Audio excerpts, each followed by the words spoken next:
Buddies, welcome to movie Malayali. നമ്മൾ ഇന്ന് guess who I am എന്ന ഡ്രാമയുടെ 20ാമത്തെ എപ്പിസോഡാണ് കാണാൻ പോകുന്നത്. എപ്പിസോഡിന്റെ തുടക്കത്തിലാവട്ടെ നമ്മുടെ സോങ് ആണെങ്കിലോ അമ്മേനെ എണീപ്പിക്കാൻ നോക്കുന്നുണ്ട്. അപ്പോഴാണ് ജി വരുന്നത്. അവനോട് അവൾ ഇങ്ങനെ വിളിച്ചു പറയുന്നുണ്ട്, വേണ്ട നീ ഇങ്ങോട്ട് വരണ്ട, ഇവിടെ മൊത്തം തീയാണ്, നീ ഇങ്ങനെ ടെൻസ്ഡ് ആവും, വേണ്ട വേണ്ട എന്നിങ്ങനെ പറയുന്നുണ്ട്. പക്ഷെ അവൻ അതൊന്നും ശ്രദ്ധിക്കാതെ ആ തീ ആണെങ്കിൽ അവന്റെ കോട്ടൂരിട്ട് അണയ്ക്കാൻ നോക്കുകയാണ്. ഈ ടൈമിൽ തന്നെ തീ കത്തിയിട്ടൊരു സാധനം താഴേക്ക് വീഴുന്നു.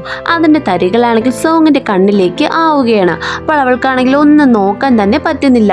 അതും കൂടി കണ്ടപ്പോഴത്തേക്കും നമ്മുടെ ജി ആണെങ്കിൽ പാഞ്ഞങ്ങോട്ട് വരികയാണ്. അവൻ എന്നിട്ട് അമ്മ കിടന്ന ആ ബെഡിലെ സോങ്ങിനെയും കിടത്തിയ ശേഷം ആ ബെഡ് തള്ളിക്കൊണ്ട് പോവുകയാണ് പുറത്തേക്ക്.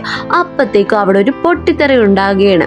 നമ്മുടെ ജിയുടെ ബാക്ക് ഇങ്ങനെ പൊള്ളുന്നുണ്ട്. ആ ആഘാതത്തിൽ അവനാണെങ്കിൽ താഴേക്ക് വീഴുകയും ചെയ്യുന്നു. എന്നിട്ട് നോക്കുമ്പോഴതാ നമ്മുടെ ഫയർഫോഴ്സിലെ ആൾക്കാർ ഓടി വരികയാണ്. അതും കണ്ട് അവൻ കണ്ണടയുന്നു. പിന്നീട് ഹോസ്പിറ്റലിലോട്ട് കൊണ്ടുപോകുന്ന സമയത്താണെങ്കിൽ ആ ഫയർ ആക്സിഡന്റിൽ നടന്ന സംഭവങ്ങൾ അവന്റെ മനസ്സിൽ ഇങ്ങനെ മിന്നി മറയുകയാണ്. ഇത്രയും നാളും വിചാരിച്ചുകൊണ്ടിരുന്നത് ജി, അതായത് ചെയർമാന്റെ മോനാണ് മരിച്ചതെന്ന്. പക്ഷെ അങ്ങനെയല്ല അന്ന് അവിടെ സംഭവിച്ചത്. നമ്മുടെ ജി ആണ് ആ കബോർഡിൽ പോയി ഒളിഞ്ഞത്. ഇതാണ് ഇവൻ തന്നെയും പിന്നെ ഇങ്ങനെ ആലോചിച്ചിരിക്കുന്നത്. അന്ന് അവിടെ സംഭവിച്ചിരുന്നത് എന്തെന്ന് വെച്ചാൽ നമ്മുടെ ക്വിന്നും ജിയും കൂടി അവിടെ ഇങ്ങനെ പുറത്ത് കളിക്കുകയായിരിക്കും. ആ സമയത്താണ് ചെയർമാൻ അങ്ങോട്ട് വരുന്നതും നമ്മുടെ ജിയുടെ അമ്മയെ മീറ്റ് ചെയ്ത് സംസാരിക്കുന്നതും. അവർ തമ്മിലുള്ള തർക്കത്തിനൊടുവിൽ പുറത്തിറങ്ങി പോകുന്ന ചെയർമാന്റെ കൈ പിടിച്ച് ഇവൻ പോകണ്ട എന്ന് പറയുന്നുണ്ട്. പിന്നെയും അമ്മ ചീത്ത പറയുന്നത് കൊണ്ട് തന്നെ പുള്ളിക്കാരനാണെങ്കിൽ അവന്റെ കൈ മാറ്റിയിട്ട് തന്നെ പോവുകയാണ്. ഈ സമയത്ത് അച്ഛന്റെ ആ കോട്ടിലുണ്ടായിരുന്ന കഫ് ലിങ്ക് നമ്മുടെ ജിയുടെ കയ്യിലെത്തുകയാണ്. അതിനുശേഷം അവർ ഹൈഡ് ആൻഡ് സീക്ക് കളിക്കുകയും നമ്മുടെ ജി ആ കബോർഡിൽ ഒളിക്കുകയും ക്വിൻ ആണെങ്കിൽ അവിടെ പൊത്തിക്കൊണ്ടിരിക്കുകയും ചെയ്യുന്നുണ്ട്.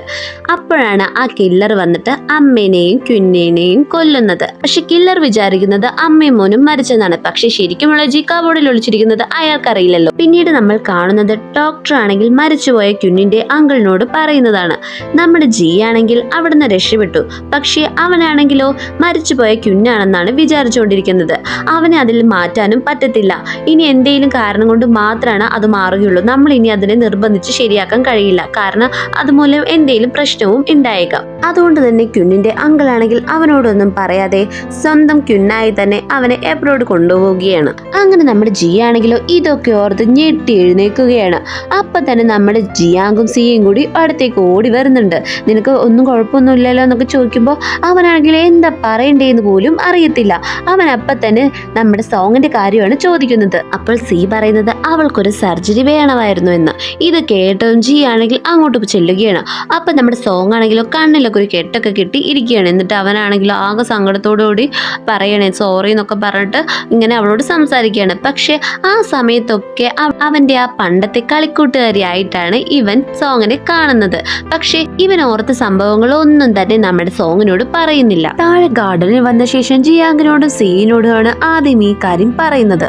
അപ്പോൾ തന്നെ നമ്മുടെ ജിയാങ്കാണെങ്കിൽ ആഹാ നമ്മൾ ഇത്രയും കാലം അപ്പോൾ സത്യമല്ലേ പറഞ്ഞുകൊണ്ടിരുന്നത്, ഇനി നമുക്ക് ആരും പേടിക്കേണ്ട, ടെൻഷനൊക്കെ പോയി എന്നൊക്കെ പറഞ്ഞ് സന്തോഷിക്കുകയാണ്.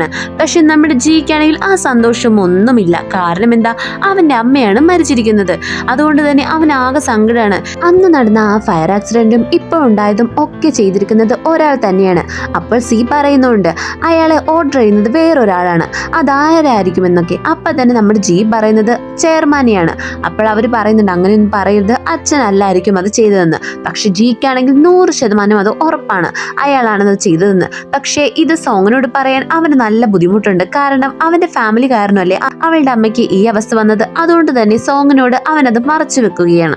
എന്നിട്ട് അടുത്ത സീനിലായി കാണുന്നത് നമ്മുടെ ജി ആണെങ്കിൽ ക്വിന്നിന്റെയും അവന്റെ അമ്മയുടെയും കല്ലറയിലേക്ക് വരികയാണ്. എന്നിട്ട് ഇങ്ങനെ ഓരോന്ന് സംസാരിച്ചുകൊണ്ടിരിക്കുമ്പോൾ ദേ നമ്മുടെ ചെയർമാനും അങ്ങോട്ട് വരികയാണ്. എന്നിട്ട് അയാളാണെങ്കിലോ ഭാര്യയുടെ ആ കല്ലറയിൽ പൂവൊക്കെ വെച്ചിട്ട് പറയാണ് അന്നത്തെ ആക്സിഡന്റ് അങ്ങനെ നടക്കാൻ പാടില്ലായിരുന്നു ഒക്കെ പറയുകയാണ്.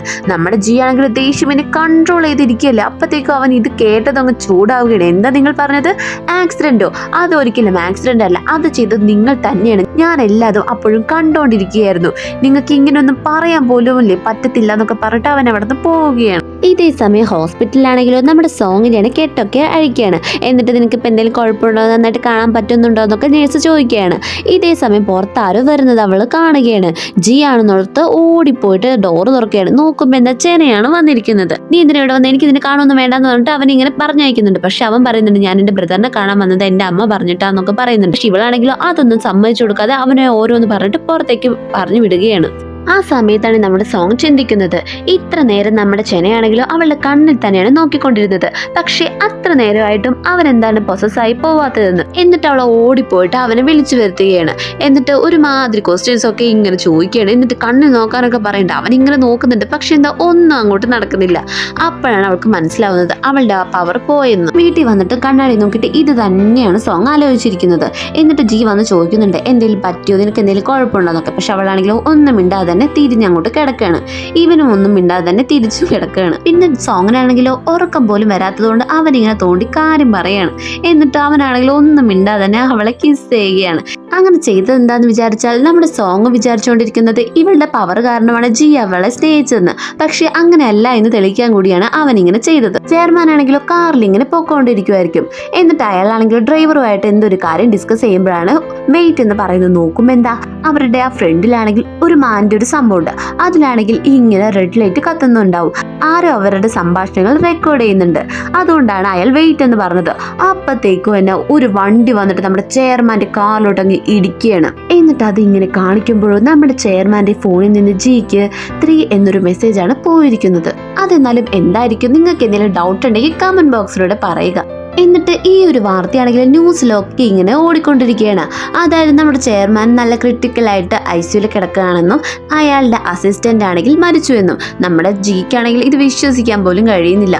എന്നിട്ട് അവനാണെങ്കിൽ ഭയങ്കര സങ്കടത്തോടെ ഹോസ്പിറ്റലിന്റെ പുറത്ത് ഇരിക്കുകയാണ്. ഇതേ സമയം ചെന വന്നിട്ടാണെങ്കിൽ ജിയുടെ കോളറൊക്കെ പിടിച്ചിട്ട് നീ കാരണം എന്റെ അച്ഛൻ ഈ നില വന്നത്, നീ എന്താണ് ചെയ്തതെന്നൊക്കെ പറഞ്ഞിട്ട് ഭയങ്കരമായിട്ട് ഇമോഷണൽ ആവുന്നുണ്ട്. പക്ഷെ ജി ഇങ്ങനെ പറയുന്നുണ്ട് ഞാനൊന്നും ചെയ്തിട്ടില്ല, അച്ഛൻ ഇങ്ങനെ സംഭവിച്ചത് ആരാന്ന് ഞാൻ കണ്ടുപിടിക്കുന്നുണ്ട്, പോലീസ് അതിന്റെ കേസ് ഏറ്റെടുക്കുന്നുണ്ട്, ഞാൻ എന്തായാലും കണ്ടുപിടിക്കുന്നൊക്കെ ഇങ്ങനെ പറയുമ്പോഴാണ് അവൻ കുറച്ച് തണുക്കുന്നത്. അപ്പോഴേക്കും ഡോക്ടർ വന്നിട്ട് പറയുകയാണ് അച്ഛൻ ഇപ്പോൾ സർജറി കഴിഞ്ഞിട്ടുണ്ട്, പക്ഷെ 48 മണിക്കൂർ കഴിയാതെ ഒന്നും തന്നെ പറയാൻ പറ്റില്ല എന്ന്. എന്നിട്ട് നമ്മുടെ ജി ആണെങ്കിൽ ഇങ്ങനെ സങ്കടത്തോടു കൂടി അച്ഛൻ ഇങ്ങനെ നോക്കിക്കൊണ്ട് നിൽക്കുകയാണ്. ഇതേ സമയം നമ്മുടെ ചെന പറയുന്നുണ്ട് ഞാൻ എന്തായാലും പോലീസിനെ കാണട്ടെ എന്ന് പറഞ്ഞിട്ട് പോവുകയാണ്. ജിയാങ്കാണെങ്കിൽ ജീനെ ഇങ്ങനെ സമാധാനിപ്പിച്ചുകൊണ്ടിരിക്കുകയാണ്. ആ സമയത്താണെങ്കിലോ നമ്മുടെ ജിയാങ്ങിന്റെ ഫോണിലോട്ട് ഒരു മെസ്സേജ് അയക്കുകയാണ്. അതിലാണെങ്കിലോ പോലീസ് ഒരു കാര്യം കണ്ടുപിടിച്ചിട്ടുണ്ടെന്ന്. അതായത് അച്ഛൻ്റെ കാറിലാണെങ്കിൽ നമ്മളൊരു ചുവന്ന ലൈറ്റ് കണ്ടില്ലേ, അത് ബഗ്ഗാണ്. അതായത് അച്ഛനല്ല തെറ്റുകാരൻ, അച്ഛനെയും ആരോ ഒരാൾ ഫോളോ ചെയ്യുന്നുണ്ടെന്ന്. അപ്പൊ നമ്മുടെ ജിക്കാണെങ്കിൽ ആകെ സങ്കടം വരും. കാരണം ഒരു കുറ്റവും ചെയ്യാത്ത അച്ഛനല്ലേ ഇത്രയും നാളും അവൻ ഇങ്ങനെ പഴിചാരിക്കൊണ്ടിരുന്നത്. ഇതേ സമയം അവനൊരു കാര്യം ഓർക്കുകയാണ്. മരിക്കുന്നതിന് മുമ്പ് അച്ഛനയച്ച ആ ടെക്സ്റ്റ് മെസ്സേജ് അതെന്താണെന്നാ പിന്നീട് അവൻ കണ്ടുപിടിക്കാൻ പോവുകയാണ്. ഇതേ ടൈമിൽ നമ്മളെ കാണിക്കുന്നത് ആ വണ്ടി ഇടിച്ച കില്ലറിനെയാണ്. അയാൾക്കും ഇതുപോലെ പരിക്ക് പറ്റിയിട്ടുണ്ട്. എന്നിട്ട് എന്നെ സ്വയം ട്രീറ്റ് ചെയ്യുകയാണ്. കുറേ ബ്ലഡൊക്കെ പോയിട്ടുണ്ട് കേട്ടോ. ഇതേ സമയമാണെങ്കിൽ എന്നാ ഡോറിൽ ആരോ മുട്ടുകയാണ്. ഇവനിങ്ങനെ കത്തിയൊക്കെ എടുത്തിട്ട് ആരാ നോക്കാൻ വേണ്ടി പോകുന്നുണ്ട്. അത്രയും കൊട്ടിട്ട് തുറക്കാതെയാണെങ്കിലോ അപ്പുറത്ത് നിന്ന് ആളിങ്ങനെ 15 എന്ന് പറയുകയാണ്. അപ്പത്തേക്കും അവൻ ആ ഡോർ തുറക്കുകയാണ്. നോക്കുമ്പോ എന്നെ ആരാന്നറിയോ വന്നിരിക്കുന്നത്, നമ്മുടെ ആ ബോസ്, അതായത് നമ്മുടെ അങ്കിള് തന്നെയാണ് കില്ലർ. ഇവൻ ഇങ്ങനെ എല്ലാം പറഞ്ഞു കൊടുത്ത് ഓർഡർ ചെയ്യിപ്പിക്കുന്നത് ഈ ദുഷ്ടൻ തന്നെയാണ്. നിങ്ങൾക്ക് ആർക്കെങ്കിലും ഇത് നേരത്തെ തോന്നിയിട്ടുണ്ടായിരുന്നോ പിള്ളേരെ? എന്നിട്ടാണെങ്കിലോ ഇത്ര നേരം അവനല്ലേ ഒറ്റയ്ക്ക് ഇങ്ങനെ ട്രീറ്റ് ചെയ്തുകൊണ്ടിരുന്നത്. എന്നിട്ട് അവൻ ഇങ്ങനെ സഹായിക്കുകയാണ്. പിന്നീട് എന്തോ ഇവർ തമ്മിലൊരു ബന്ധമുണ്ട്.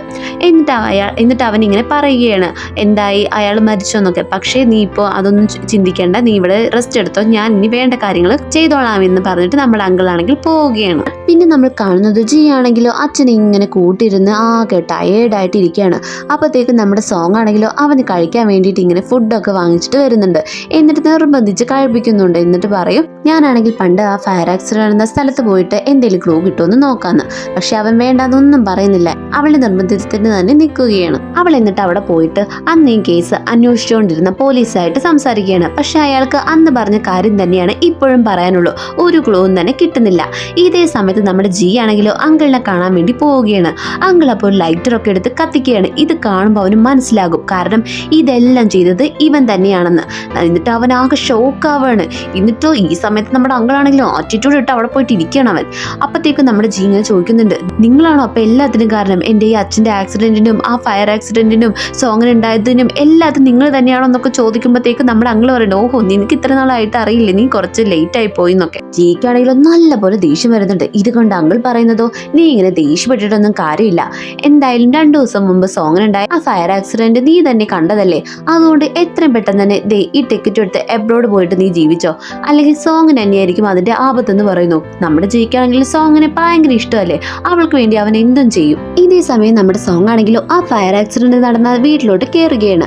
ആ പോലീസുകാരൻ പറഞ്ഞതുപോലെ എല്ലാതും അന്ന് നടന്നത് അവൾ ഇങ്ങനെ ഓർത്തെടുക്കുകയാണ്. അവർ തമ്മിൽ ഹൈഡ് ആൻഡ് സീക്ക് കളിച്ചതും അവൻ ഇങ്ങനെ കയറി ആ കബോർഡിൽ ഒളിഞ്ഞതൊക്കെ. അപ്പോൾ അവൾ ഇങ്ങനെ ആ കബോർഡ് തുറന്നിട്ട് നോക്കുമ്പോൾ ഒരു വാച്ച് അവിടെ കിടക്കുന്നുണ്ടാവും. നോക്കുമ്പോൾ അവൾക്ക് നല്ലപോലെ കണ്ടുപരിചയമുള്ളതാണ്. ഇത് പണ്ട് ജി ആണെങ്കിലോ ഇട്ടിരുന്ന വാച്ചാണ്. അന്നൊരു ദിവസമാണെങ്കിൽ ഇവരുടെ കൂട്ടുകാരെല്ലാരും കൂടി ഇങ്ങനെ വഴക്കുണ്ടാക്കുന്ന സമയത്താണെങ്കിൽ നമ്മുടെ സോങ് ആണ് ഇവനെ വന്ന് രക്ഷിച്ചത്. അന്ന് തൊട്ട് അവർ നല്ല ഫ്രണ്ട്സ് ആയിരുന്നു. ഒരു ദിവസം ഇങ്ങനെ ജിയുടെ കയ്യിൽ വാച്ച് കണ്ട് അവൾ ഇങ്ങനെ പറയുന്നുണ്ട് എനിക്കിത് തരുമോ എന്നൊക്കെ. പക്ഷെ അവനാണെങ്കിലോ എന്ത് വേണമെങ്കിലും നിനക്ക് തരാം, പക്ഷെ ഞാനിത് തരത്തില്ല എന്ന് പറയുന്നുണ്ട്. ഇതെന്റെ ബ്രദറിന്റെയാണ്, അതുകൊണ്ട് മാത്രമാണ് നിനക്കത് ഞാൻ തരാത്തതെന്ന്. അങ്ങനെയാണ് അവൾക്ക് ആ വാച്ചിനോട് ഇത്ര പരിചയം. അന്ന് ആ മരിച്ചത് ജി അല്ലാന്ന് അവൾക്ക് മനസ്സിലായതും അവളാണെങ്കിലോ അവനെ വിളിക്കാൻ പോകുന്നുണ്ട്. പക്ഷെ എന്തൊക്കെയോ കാരണങ്ങളാ അവൾ അത് ചെയ്യുന്നില്ല. എന്നിട്ട് അവൾ ആ വഴിയിലൂടെയൊക്കെ ഇങ്ങനെ നടക്കുകയാണ്. ആ സമയത്തൊക്കെ അവരവിടെ വന്നതും എല്ലാം അവൾക്ക് ഓർമ്മ വരികയാണ്.